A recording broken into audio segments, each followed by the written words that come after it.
Hello दोस्तों, तो आज हम जो पढ़ने जा रहे हैं वो है हमारा 24 अगस्त 2021 का current affair plus PIB notes. ठीक है, तो इसमें देखिए ये जो ऊपर ये दे रखा है ये हमारी एप्लीकेशन है जो इनसाइट की एप्लीकेशन है। तो इसको जाके आप डाउनलोड कर सकते हैं, जो भी आप मतलब गूगल पे जाके देखते हैं तो उसी को सेम जो है इसमें दिया गया है। ठीक है, यहाँ से भी आप डाउनलोड कर सकते हैं जो भी आप चाहते हैं। इसके अलावा देखिए विषय सूची हम अंदर देख ही लेंगे। तो सबसे पहला टॉपिक हमारा कहाँ है, जीएस पेपर 1 से। तो यूनिट आप देख ही रहे हैं।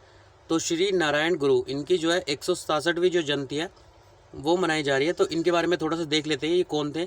ठीक है, तो जो ये गुरु थे श्री नारायण गुरु, ये क्या थे, तत्कालीन जो समाज था उस समय का जो समाज था जिसमें क्या था, प्रचलित जो दमनकारी जाति व्यवस्था थी उसमें सुधार करने के लिए एक उत्प्रेरक, प्रमुख नेतृत्वकर्ता और महान संत एवं समाज सुधारक ये थे। कहाँ पे पैदा हुए थे, तो केरल के तिरुवनंतपुरम में, उसके निकट एक चैम्पा झांझी नामक गांव है, इसमें यहाँ पे इनका जो है जन्म हुआ था।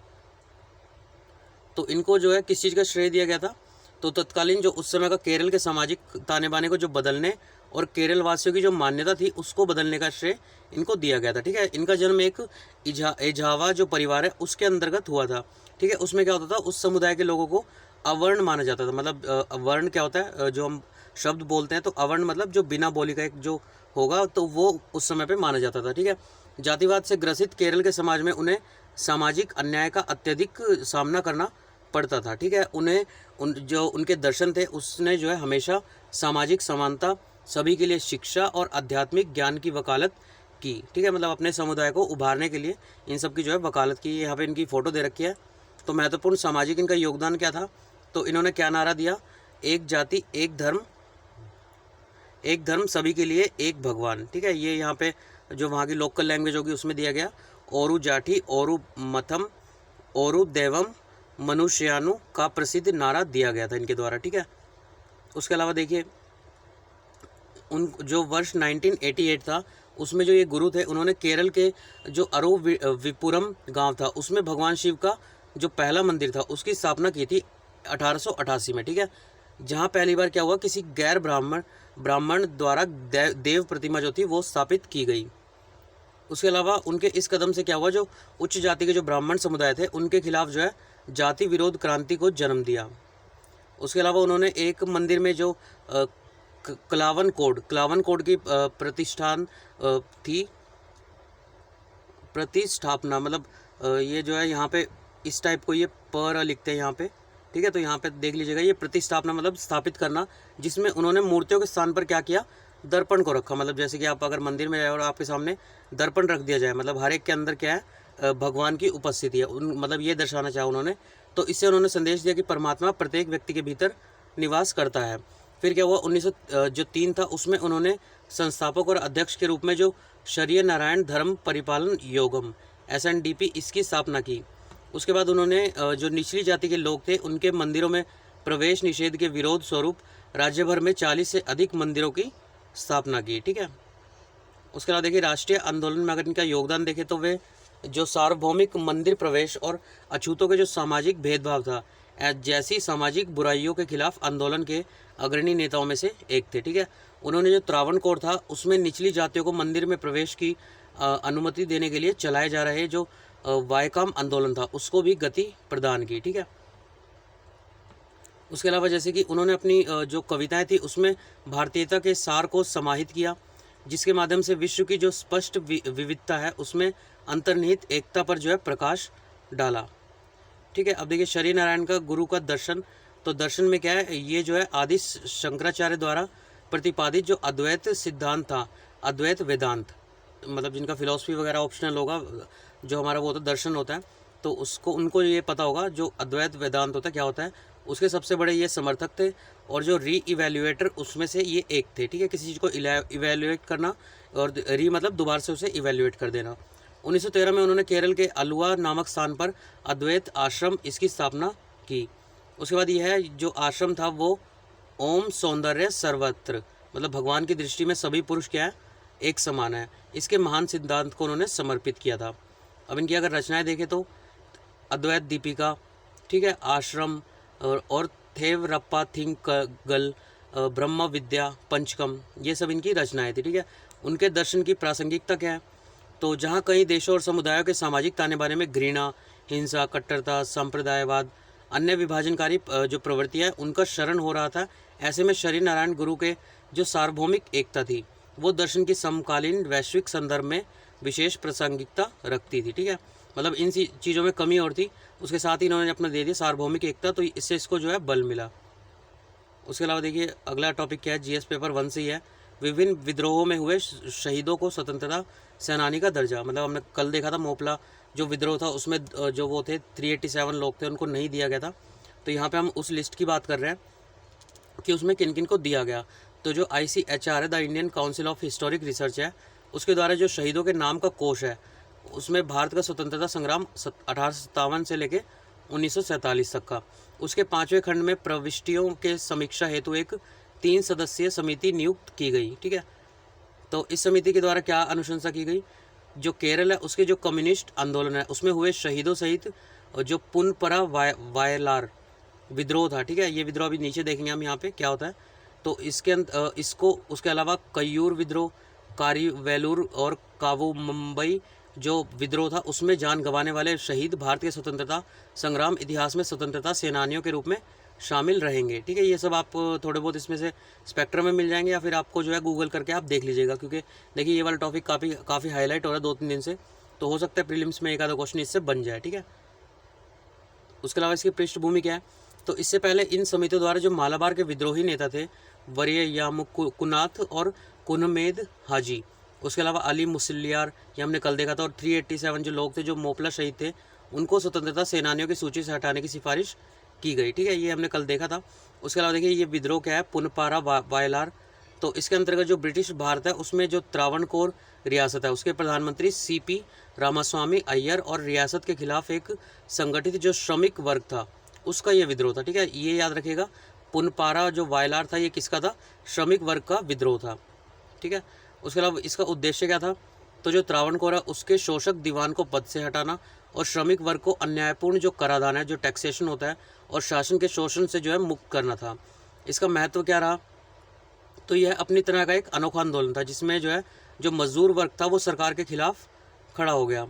उसके अलावा इस आंदोलन में सभी वर्गों के लोगों ने जो एक अत्याचारी के खिलाफ विद्रोह है उसमें भाग लिया और वर्ग और धर्म के भेद को मिटाते हुए लोगों को एक होने के लिए प्रेरित किया।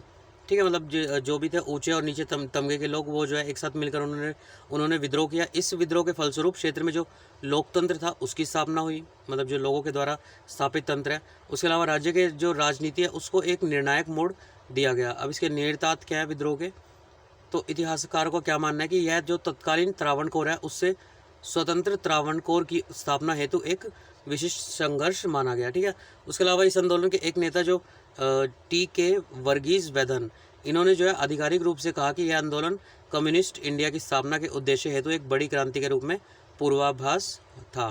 ठीक है, उसके अलावा देखिए जो कय्यूर विद्रोह है इनके बारे में थोड़ा सा यहाँ पे देख लेते हैं। 1940 में जो कम्युनिस्ट थे उनके नेतृत्व में वहाँ के जो किसान थे, वहाँ कलियाट के नाम्बियार और करकट एडम के नयनार, इन नामक 2 स्थानीय सामंतवाद उपनिवेशवाद समर्थक जमींदारों के खिलाफ ये उठ खड़े हुए थे। ठीक है, तो जो कय्यूर था उसको केरल में कृषि क्रांति का उद्गम स्थान माना जाता है। याद रखिएगा, कय्यूर को केरल में कृषि क्रांति का उद्गम स्थान माना जाता है। उसके अलावा देखिए करी वेलूर विद्रोह, तो ये जो है 20 सितंबर 1946 को हुआ था। यह भयानक भूखमरी के समय गाँव से धान की जो ज़बरदस्ती उगाही करवाई जा रही थी, ऐसे जमींदारों के खिलाफ किसानों का एक विद्रोह था। ठीक है, थोड़ा सा ध्यान रखिएगा, अगर आ सकता है तो मैचिंग में आ सकता है कि ये विद्रोह किससे रिलेटेड है या किससे दूसरे वाला होगा, है ना। ये 3 तो पढ़ लिए हमने, उसके अलावा मोपला हमने 2 दिन से पढ़ ही रहे थे। GS पेपर 3 से अगला टॉपिक उभरते सितारे फंड। ठीक है, तो हाल ही में जो केंद्रीय वित्त मंत्री है उनके द्वारा निर्यात उन्मुख जो MSME है उनके लिए 2500 करोड़ रुपये का जो अल्टरनेटिव इन्वेस्टमेंट फंड है वो लॉन्च किया गया। ठीक है, इसका पर्पज़ क्या है, तो ऐसे भारतीय उद्यमों को चिन्हित करना जो अपनी प्रौद्योगिकी उत्पादों और कार्यविधियों और निर्यात क्षमता के स्तर पर संभावित रूप से लाभ प्रदान करने में सक्षम है किंतु वर्तमान में अपनी क्षमताओं में कम प्रदर्शन कर पा रहे हैं। ठीक है, और पूरी तरह से कार्य करने के लिए अपनी अंतर्निहित क्षमताओं का दोहन करने में असमर्थ है। ठीक है, जैसे कि आप मान लीजिए अगर आप तैयारी कर रहे हैं, बैंक की तैयारी कर रहे हैं, ठीक है, पर आपके अंदर क्षमता क्या है कि आप UPSC की तैयारी कर सकते हैं। ठीक है, मतलब ऐसे मान लीजिए कोई ऊपर का जो क्षमता होती है वो प्राप्त करने के लिए जो है ऐसा किया जा रहा है। ठीक है। उसके अलावा इस कोष का मुख्य उद्देश्य क्या है, तो जितने जो MSME है उनको प्रोत्साहित करना है, क्योंकि यह रोजगार सृजन, MSME जितने ज़्यादा बढ़ेंगे उससे रोजगार सृजन होगा, नवाचार आएंगे, उसको बढ़ावा मिलेगा, अर्थव्यवस्था को जो है पुनर्जीवित करने में के संदर्भ में अर्थव्यवस्था के लिए अति महत्वपूर्ण होगा। यह किस प्रकार का कोष है, तो उभरते सितारे फंड एक प्रकार का जो अल्टरनेटिव इन्वेस्टमेंट फंड है वो है, ठीक है। इसके प्रमुख बिंदु क्या है, तो ये कोष जो है एग्जिम बैंक और सिडबी, ठीक है, दोनों आपने देखे होंगे, लघु उद्योग विकास बैंक ऑफ इंडिया कहा जाता है इन्हें, इसके द्वारा स्थापित किया गया है, ठीक है। आपने बेसिक जो इकोनॉमी पढ़ी होगी उसमें इन दोनों के बारे में पढ़ा होगा। यह फंड वित्तीय और सलाहकार सेवाओं दोनों के लिए जो है एक तरह का स्ट्रक्चरल सपोर्ट होता है, ठीक है। मान लीजिए आप कोई स्टार्टअप वगैरह खोल रहे हैं और आपको पैसे की ज़रूरत है, तो इस टाइप का जो ये फंड है वो इनके द्वारा प्रोवाइड किया जाएगा। इसमें जो है 2500 करोड़ रुपए का जो ग्रीन शू ऑप्शन है वो भी होगा। उसके अलावा इस फंड में जो फार्मा, ऑटो कंपोनेंट्स और इंजीनियरिंग सॉल्यूशंस, कृषि सॉफ्टवेयर आदि जैसे विभिन्न क्षेत्रों की संभावित कंपनियों को शामिल किया गया है। ग्रीन शू एक तरह का मतलब आप ये कह सकते हैं, जैसे कि मान लीजिए आपने 100 रुपये का सामान खरीदा, ठीक है, आपकी जो डील हुई है, मान लीजिए जिससे आप बेच रहे हैं जहाँ पे कि आप 100 रुपये तक का सामान बेच सकते हैं, ठीक है, पर बिक्री के टाइम पे आपका 100 की बजाय वहाँ पे 150 या 200 का बिक रहा है, तो एट द टाइम आपको जो है वहाँ पे अनुमति दी जाती है कि आप इतने का सामान अगर ज़्यादा बिक रहा है, ज़्यादा डिमांड है, हाई डिमांड है, तो आपके उसके हिसाब से जो है उसे बेच सकते हैं, ठीक है। उसके अलावा इसका महत्व क्या है, तो इस कार्यक्रम के तहत उन भारतीय कंपनियों की पहचान की जाएगी जो वैश्विक मांग को पूरा करते हुए घरेलू क्षेत्र में भविष्य की चैंपियन बनने की क्षमता रखती है, ठीक है। इंटरनेशनली हम बेचने के बाद भी अगर घरेलू यहाँ पे भी जो है चैंपियन बन जाएगी, तो ऐसी कंपनियाँ देखी जा रही हैं जिनमें मतलब क्षमता निर्माण ज़्यादा है। तो चूँकि जो MSME है वो देश के कुल विनिर्माण उत्पादन का लगभग 45%, निर्यात का जो है 40%, और इसके अलावा जो हमारा राष्ट्रीय सकल घरेलू उत्पाद है उसका 30% हिस्सा MSME है। अतः ऐसे MSME को अपने उद्यमों को विस्तार करने में सक्षम बनाने के समग्र अर्थव्यवस्था की जो है गति तीव्र होगी। इससे उत्तर प्रदेश में जो एक जिला एक उत्पाद स्कीम है, ऐसे क्षेत्र विशेष के विकास कार्यक्रमों को भी बढ़ावा मिलेगा, ठीक है। ये अल्टरनेटिव जो इन्वेस्टमेंट फंड है ये क्या है, तो ये जो उन जो संयोजित निवेश कोष होते हैं एक तरह के, जो जिनमें शामिल किया जाता है, जिनका उपयोग उद्यम पूंजी, निजी जो इक्विटी होती है, जो पर्सनल आपके पास जो इक्विटी होगी, हेज फंड, प्रबंधित वायदा कारोबार आदि में निवेश करने के लिए किया जाता है, ठीक है। मतलब एक तरह से जैसे फिक्स डिपॉजिट होता है ना, इतने का हम बिजनेस करेंगे, तो उस टाइप से इसका जो है रखा जाता है। उसके अलावा अगर हम सिंपल शब्दों में देखें तो AIF जो है निवेश के पारंपरिक तरीकों, जैसे कि हमारा स्टॉक है, ऋण प्रतिभूतियाँ होती है, जैसे गवर्नमेंट सिक्योरिटी, ट्रेजरी बिल होते हैं, इनसे जो है भिन्न प्रकार का निवेश एक तरह का इसमें किया जाता है, ठीक है। उसके अलावा जो वैकल्पिक निवेश कोष है उसमें फंड प्रबंधन गतिविधियों को विनियमित करने के लिए, तो ये सारे हमारे एक्ट है जो इनको रेगुलेट करते हैं, ठीक है। जो ये पैसा जो इन्वेस्ट होंगे इनके द्वारा रेगुलेट किया जाता है। बहरहाल वैकल्पिक निवेश कोषों के लिए सेबी में पंजीकरण कराना अनिवार्य होता है, ठीक है। ग्रीन शू विकल्प क्या होता है, तो जो ये होता है इसका एक अति आवंटन विकल्प होता है, ठीक है। इसमें मतलब जो इनिशियल पब्लिक ऑफरिंग होते हैं या फिर IOP बोलते हैं इसे, तो यह एक लिखित समझौते में शामिल एक प्रावधान होता है जिसके तहत जो प्रतिभूति होती है उसकी मांग अपेक्षा से अधिक होने की स्थिति में समझौते में निर्धारित व्यक्ति को निवेशकों के लिए जारीकर्ता द्वारा शुरू में तय की गई योजना से अधिक शेयर बेचने का अधिकार होता है, ठीक है। मतलब वो ज़्यादा शेयर भी अपने वहाँ पे बेच सकता है अगर डिमांड हाई हो जाती है, ठीक है। उसके अलावा NMP, तो राष्ट्रीय मुद्रीकरण पाइपलाइन है, मतलब एक तरह सरकार जो है 4 साल के लिए अपने जो उनका खुद की जो वो है एसेट्स है वो प्राइवेट सेक्टर को देना चाहती है, ताकि उनका जो लोन है आई थिंक 6000 करोड़ का है, कुछ नीचे अभी आएगा तब देख लेंगे, तो उसको जो है पैसा कलेक्ट करने का एक तरह से ये माध्यम है, ठीक है। तो हाल ही में जो हमारी केंद्र सरकार है उसके द्वारा आगामी 4 साल की अवधि में बेची जाने वाली सरकार की जो अवसंरचना परिसंपत्ति है उसको सूचीबद्ध करने के लिए प्रयास में जो NMP है उसका आरंभ किया गया। इसके प्रमुख बिंदु क्या है, तो 4 साल के लिए NMP के अंतर्गत निजी क्षेत्र को शामिल करके सार्वजनिक क्षेत्र की मौजूदा जो परिसंपत्ति है उसमें निहित निवेशक के मूल्य को हरासित किया जाएगा, मतलब एक तरह से पैसा इकट्ठा किया जाएगा। इसके लिए निजी क्षेत्र को परियोजना में केवल अधिकार का अंतरण किया जाएगा, मतलब जो उसकी सार्वजनिक जो गवर्नमेंट की संपत्ति है वो उसके अधिकार में, मतलब उसका स्वामी नहीं होगा, वो स्वामित्व नहीं मिलेगा, सिर्फ यूज़ करने के लिए दिया जा रहा है 4 साल के लिए, ठीक है। कार्यक्रम के अगर घटक देखें तो जितने भी ये सारी चीज़ें, सड़क, रेलवे, बिजली क्षेत्र की परिसंपत्तियों में कुल अनुमानित मूल्य की 66% से अधिक परिसंपत्ति का मुद्रीकरण किया जाएगा। इतने से ज़्यादा संपत्ति मतलब प्राइवेट सेक्टर के लिए खोली जाएगी 4 साल के लिए। इन क्षेत्रों में सड़क, बंदरगाह, हवाई अड्डे, रेलवे, वेयर हाउसिंग, गैस उत्पाद पाइपलाइन, बिजली उत्पादन, खनन, दूरसंचार, स्टेडियम, हॉस्पिटैलिटी और आवास, ये सब शामिल होंगे। इसका उद्देश्य क्या है? तो इस कार्यक्रम का जो राजनीतिक उद्देश्य है वो संस्थागत और जो दीर्घकालिक पूंजी है उसका यूज़ करके जो हमारे सार्वजनिक क्षेत्र है उसकी मौजूदा परिसंपत्तियों में निहित निवेश के मूल्य को ह्रासित करना। मतलब जो हमने पैसा लगाया उसमें कुछ कमी आएगी। मान लीजिए हमने 100 करोड़ का कोई बिजनेस खोला, ठीक है, तो हमें ये वसूल भी तो करना है, तो वहाँ पे अगर हम प्राइवेट सेक्टर आएगा तो हमें जल्दी जल्दी रिकवरी होगी, ठीक है, तो इससे निवेश का मूल्य क्या होगा? कम होगा, जिसे आगे सार्वजनिक निवेश के लिए इस्तेमाल किया जा सकेगा।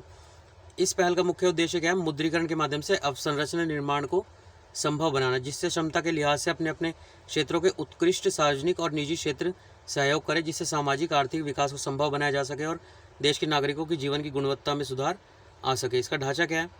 तो वर्तमान में केवल केंद्र सरकार के मंत्रालय और अवसंरचना से जुड़े जो हमारे ये हैं केंद्रीय उपक्रम है CPSC, इनकी परिसंपत्तियों को शामिल किया जाएगा, ठीक है। विनिवेश के माध्यम से मुद्रीकरण और गैर प्रमुख संपत्तियों के मुद्रीकरण को NMP में शामिल नहीं किया जाएगा, ठीक है। तो मतलब जितनी भी हमारी गैर प्रमुख संपत्तियां उनको इसमें शामिल नहीं किया जाएगा, ठीक है। प्रमुख संपत्ति ये दी जाएगी। प्रमुख संपत्तियों के मुद्रीकरण के लिए 3 शर्तें हैं, ठीक है। 3 शर्तें क्या है? सबसे पहले एक तो brownfield D risk asset stable revenue stream. Brownfield क्या होता है? मतलब जो हमारे काम एक तरह से जैसे कंस्ट्रक्शन में होता है ना, ग्रीनफील्ड क्या होता है? नया प्रोजेक्ट। ब्राउनफील्ड क्या होता है? जो पहले से चला आ रहा है पर किसी कारण से वो रुक चुका है, ठीक है। तो ये हमारी 3 शर्तों में से एक शर्त है। इसके अंतर्गत हमें जो है स्टेबल रेवेन्यू मिलेगा। उसके अलावा मोनेटाइजेशन ऑफ राइट्स, सिर्फ हमें राइट मिलेगा, कोई भी स्वामित्व या फिर ओनरशिप नहीं दी जाएगी, ठीक है। जो प्राइवेट वो आएंगे, कंपनी आएगी। Structured partnership under defined contractual, चलिए यहाँ पे हिंदी में आप देख ही लेंगे इसे। तो अनुमानित क्षमता, तो अवसंरचना का निर्माण मुद्रीकरण से अनिवार्य रूप से जुड़ा हुआ है। इसे ध्यान में रखते हुए जो NMP है उसके लिए एक समय तय किया गया 4 साल, जिससे जो NIP है हमारी नेशनल इंफ्रास्ट्रक्चर पाइपलाइन है उसके अंतर्गत शेष अवधि साथ साथ समाप्त हो जाए, ठीक है। दोनों का मतलब सेम टाइम पे समाप्त होगा। देखिए यहाँ पे दे रखा है 6 लाख करोड़ रुपए की इससे वसूली की जाएगी 4 सालों के अंतर्गत, ठीक है। वित्त वर्ष 2022 से 25 के लिए क्षेत्रवार मुद्रीकरण पाइपलाइन करोड़ रुपए में, देखिए यहाँ पे दिखाया गया कितना करोड़ जो है किस में इन्वेस्ट कर सकता है प्राइवेट सेक्टर, ठीक है। तो यहाँ पे देख लीजिएगा वीडियो पॉज करके। उसके अलावा योजना का महत्व क्या है? तो परिसंपत्ति मुद्रीकरण को सिर्फ एक वित्त पोषण से जुड़ी प्रक्रिया के रूप में नहीं देखा जाना चाहिए, ठीक है, बल्कि ये क्या है, निजी क्षेत्र की संसाधन क्षमता और उभरती वैश्विक एवं आर्थिक वास्तविकताओं के अनुरूप खुद को गतिशील रूप से अनुकूलित करने की उसकी क्षमता को ध्यान में रखते हुए बुनियादी ढांचे के संचालन, उन्नयन और रखरखाव में समग्र बदलाव के रूप में देखा जाना चाहिए, ठीक है। मतलब अगर आप एग्जाम्पल के रूप में देखें तो अभी दिल्ली में जैसे जो बसेज हैं वो फीमेल लेडीज़ के लिए फ्री कर रखी है ना, तो मान लीजिए इसको हम कल को अगर प्राइवेट सेक्टर को दे देते हैं तो वहाँ पे क्या होगा? एक तो वेल मेंटेन सब कुछ, जो किराया वगैरह वो अच्छे से वसूला जाएगा, है ना, फालतू खर्च हटाए जाएंगे। उसके अलावा लेडीज़ पर जो है किराया दिया जाएगा, ठीक है। मैं अभी 1-2 दिन पहले बस में आया था इसलिए मैं ये एग्जांपल दे रहा हूँ। तो मतलब वेल मेंटेन्ड होगा और जो रेवेन्यू आएगा वो ज़्यादा आएगा, ठीक है। तो इस तरह के नए मॉडल न केवल वित्तीय और रणनीतिक निवेशकों को बल्कि आम लोगों को भी इस परिसंपत्ति वर्ग में भाग लेने में सक्षम बनाएंगे, जिससे निवेश के नए रास्ते खुलेंगे, ठीक है। इसलिए जो राष्ट्रीय मुद्रीकरण पाइपलाइन है वो दस्तावेज भारत के बुनियादी ढांचे को वास्तव में विश्व स्तरीय बनाने की दिशा में महत्वपूर्ण कदम है, ठीक है। राष्ट्रीय मुद्रीकरण पाइपलाइन की अगर चुनौतियां देखें तो सबसे पहले विभिन्न परिसंपत्तियों में पहचान योग्य राजस्व स्रोतों का इसमें अभाव है। मतलब जो राजस्व के स्रोत हैं उनका अभाव है कि कहाँ से सबसे ज़्यादा पैसा आ रहा है जा रहा है, तो उसका अभाव है, ठीक है। गैर पेट्रोलियम पाइपलाइन नेटवर्क में क्षमता, उपयोग का स्तर, विवाद समाधान तंत्र नहीं है। विद्युत क्षेत्र की जो अस्थियाँ उसमें विनियमित प्रशुल्क है, ठीक है। उसके अलावा 4 लेन में कम वाले राष्ट्रीय राजमार्ग में निवेशकों की कम दिलचस्पी है 4 लेन में, ठीक है। उसके अलावा स्वतंत्र क्षेत्रीय नियामकों का जो है इसमें अभाव है। उसके अलावा अगला देखिए GS पेपर 3 से स्मोक टावर क्या है, ठीक है। दिल्ली में जो बीजिंग की राजधानी है वहाँ पे ये यूज़ किया गया, तो अब दिल्ली में भी इसे यूज़ किया जाने का सोच रहे हैं, क्योंकि नवंबर वगैरह में जो पराली दहन होता है इसके बारे में पिछले साल हमने काफ़ी टॉपिक इसके पढ़े थे। तो दिल्ली में चीन की तर्ज पर जो स्मोक टावर है वो लगाए जा रहे हैं। चीन द्वारा राजधानी बीजिंग और अन्य शहरों में इस तकनीक का यूज़ किया गया। दिल्ली सरकार द्वारा प्रदूषण पर स्मोक टावरों के प्रभाव का अध्ययन करेगी और राष्ट्रीय राजधानी में इस तरह की और संरचनाओं को स्थापित कर सकती है, ठीक है। स्मोक टावर होते क्या हैं? तो ये एक तरह का जो है एयर प्योरीफायर होता है। इसके रूप में जो है डिज़ाइन की गई संरचनाएं हैं, ठीक है। इसके निचले स्तर में हवा को खींचने के लिए एयर फिल्टर और पंखों की कई परतें लगाई जाती हैं। प्रदूषित हवा के स्मोक टावर में प्रवेश करने के बाद वातावरण में पुनः छोड़ने से पहले वायु को कई परतों से गुजार दिया जाता है, ठीक है। मतलब काफ़ी सारे लेयर्स में जब एयर गुजर जाएगी तो यहाँ पे तो जो पॉल्यूशन करने वाले कंटेंट होते हैं वो यहाँ पे रह जाएंगे, है ना, सॉलिड फॉर्म में, उसको हम अलग से हटा सकते हैं। इससे पॉल्यूशन क्या होगा, कम हो जाएगा। ये देखिए फिगर है, थोड़ा सा पॉज करके देख लीजिएगा यहाँ पे क्या क्या दिया गया। आवश्यकता क्यों है, तो एक स्विस समूह है उसके द्वारा मार्च में एक जारी रिपोर्ट के अनुसार दिल्ली लगातार तीसरी बार थर्ड टाइम 2020 में दुनिया का सबसे प्रदूषित राजधानी रहा है शहर, ठीक है। रिपोर्ट में अति सूक्ष्म पार्टिकुलेट के स्तर में संदर्भ में मापी गई जो वायु गुणवत्ता है उसके आधार पर शहरों की रैंकिंग की गई थी। जो पीएम है, पार्टिकुलेट मैटर है 2.5, मानव अंगों में प्रवेश करने और स्थायी रूप से नुकसान पहुंचाने में सक्षम होता है। पृष्ठभूमि क्या है, तो जो दिल्ली है उसमें जो है प्रदूषण के उच्च स्तर होने के बाद सुप्रीम कोर्ट ने 2019 में केंद्र और दिल्ली सरकार के वायु प्रदूषण से निपटने के लिए जो एनसीआर है उसमें स्मोक टावर लगाने के लिए एक रोड मैप तैयार करने को कहा था, ठीक है। तो इसका स्तर हाई क्यों है, तो सबसे पहले देखिए दिल्ली में जो है निर्माण कार्य, औद्योगिक स्तर और वाहन प्रदूषण ये काफ़ी ज़्यादा मात्रा में है। उसके अलावा जो अक्टूबर नवंबर में जो वो होता है कृषि अपशिष्ट को जलाए जाने से धुआं होता है, ठीक है। इसके अतिरिक्त प्रतिकूल मौसम संबंधी परिस्थितियाँ जैसे शांत हवा, कम तापमान, कम धूप वाले दिनों में क्या होता है, प्रदूषण की स्थिति खतरनाक स्तर पर पहुंच जाती है। तो इसका उपाय क्या हो सकता है, तो एक तो पंजाब और हरियाणा में किसानों को कृषि अपशिष्टों को जलाने के स्थान पर यांत्रिक विकल्प होगा। आपने जब देखा होगा, जब आए थे आर्टिकल, तो हैप्पी सीडर एक मशीन थी, है ना, तो उस टाइप की जो है इको, मतलब वो क्या करती है, जो पराली होती है वो छोड़ती ही नहीं है, बिल्कुल ज़मीन से जो है फसल को काट देती है, ठीक है। तो उससे पराली बचेगी नहीं तो जलेगी क्या, है ना। तो इसका उपयोग करने के लिए तैयार किया जाता है। दिल्ली में थर्मल पावर स्टेशनों को बंद किया गया। उद्यमों के लिए पाइप द्वारा जो प्राकृतिक गैस है उसके उपयोग को अनिवार्य किया गया। उसके अलावा प्रदूषण स्तर के बढ़ने पर जो ग्रेडेड रेस्पॉन्स एक्शन प्लान है, ग्रैप है, उसके तहत नियंत्रण के उपाय किए जाते हैं, ठीक है। प्रीलिम्स फैक्ट है, पंजशीर घाटी आपने देखा ही होगा। यहाँ पे मतलब अभी तक तालिबान के कब्जे में अफगानिस्तान में ये नहीं आया है, ठीक है। तो इसके बारे में थोड़ा सा देख लेते हैं। तो ये घाटी जो है उत्तर मध्य अफगानिस्तान में हिंदुकुश पर्वत श्रृंखला के निकट अवस्थित एक घाटी है। पंजशीर नदी इस घाटी से होकर बहती है। इस घाटी में अफगानिस्तान की जो ताजिक समुदाय है उसकी सर्वाधिक आबादी निवास करती है, ठीक है। पंजशीर घाटी अपनी जो है पन्ना रत्न के लिए भी विख्यात है, ठीक है। पन्ना कहाँ पे मिलता है, पंजशीर घाटी में, जो कि अफगानिस्तान में है। इस रत्न का उपयोग अतीत में सत्ता में बैठे लोगों के लिए जो प्रतिरोध आंदोलन है उसको वित्त पोषित करने के लिए किया जाता है, ठीक है। पंजशीर का शाब्दिक अर्थ क्या है, 5 शेर। अब देख लेते हैं 5 शेर कौन है। तो इस घाटी का नाम एक जो किवदंती है उससे जुड़ा हुआ है। माना जाता है कि 10वीं शताब्दी में जो 5 भाई थे उन्होंने बाढ़ के पानी को लोगों के घरों को नुकसान पहुंचाने से रोकने के लिए गजनी के सुल्तान जो महमूद थे उनके लिए एक बांध बनाया था, ठीक है। इसी के बाद इन 5 भाइयों के नाम पर इस घाटी का नाम पंजशीर घाटी या 5 सिंहों की घाटी कर दिया गया, ठीक है। ये देखिए यहाँ पे दिखाया गया है ये फिगर में पंजशीर घाटी, जो कि अभी तक तालिबान के कब्जे में नहीं आया है। जिम कॉर्बेट नेशनल पार्क, तो इसके बारे में आपने काफ़ी बार पढ़ रखा होगा, उत्तराखंड के नैनीताल में है।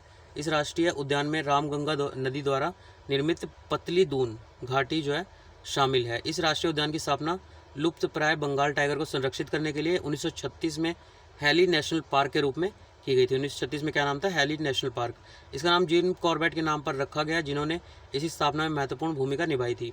यह भारत का सबसे पुराना राष्ट्रीय उद्यान है। 1973 में जो प्रोजेक्ट टाइगर पहल है इसके तहत आने से 1973 में जो प्रोजेक्ट टाइगर पहल है उसके तहत आने वाला पहला क्षेत्र था। चकमा और हाजोंग, आपने ज्योग्राफी में पढ़ा होगा, चकमा प्रजाति और हाजोंग प्रजाति, तो ये मूल रूप से तत्कालीन पूर्वी पाकिस्तान में चटगांव पहाड़ी क्षेत्र के निवास करते हैं, ठीक है। आपने हमारे यहाँ जो पूर्वी भाग है यहाँ पे इनके बारे में पढ़ा होगा, गारो हिल्स चकमा प्रजाति, है ना। तो उसके अलावा देखिए 1960 के दशक में जो कैप्टाई बांध है परियोजना के कारण इसकी बस्तियाँ जलमग्न हो गई थी, जिसके बाद उन्होंने अपनी मातृभूमि छोड़ दी, ठीक है। ये मतलब वहाँ जो पाकिस्तान में उसकी बात हो रही है।